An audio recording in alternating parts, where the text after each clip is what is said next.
porta-voz do município Lautem nebe representa Sukunen, Hanesan Muapitini, Mehara, Lore, Soro, Bauro, No Filuro, composto por sobrevivente geração patriota no veteranos, Sr. Luciano Romano Timor Mobere, a consultação hamuto com o comandante operação PNTL e a Caicoli Sextané.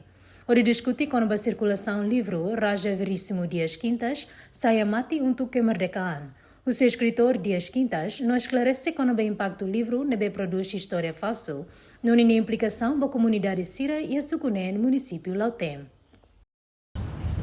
O encontro depende do despacho do comandante-geral PNTL, o comandante operacional, superintendente, assistente superintendente Armando Monteiro. E a ponto suruama kami hato liga ao livro idane.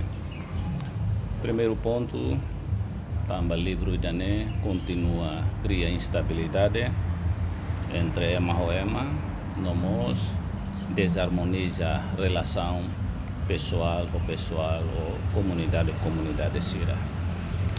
Também danema baseia a recomendação ida o chefe Estado-Maior-General Força de Defesa Timor-Leste, Tenente-General Falu Ratelaik, fula novembro tinankotuk, depois da minha surumoto o senhor general, e o senhor general na recomendação até de cada livro idane tem que suspender, no moço atu publisher ga penerbit labele halo review ga labele cetak tan produção tan livro idane.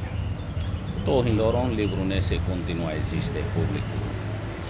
E parte da fale também tem ministro Assuntos Combatentes e Libertação, oficialmente anula o estatuto ba livro ne ninia aman nebe kerekiane katak nia laos ema heroiona onune ami usuba senhor comandante assuntos operacional parbele usa canar nebeia liu e tem relação diplomática com a República da Indonésia que livro ne penerbiti ela Flores percetakan e jogo Jakarta tau ami nudar vítima ka o nudar emane be afetado ba saída mais querer que livro ne usu atu tem estado Timor-Leste usi parte segurança ele usu ba adido cultura no educação que do também a República Indonésia e dele pode ser bele notifica que a toba penerbiti Flores no mos percetakan e jogo Jakarta pode la bele review que halo revisão ou la bele halo produção tan ba livro idane.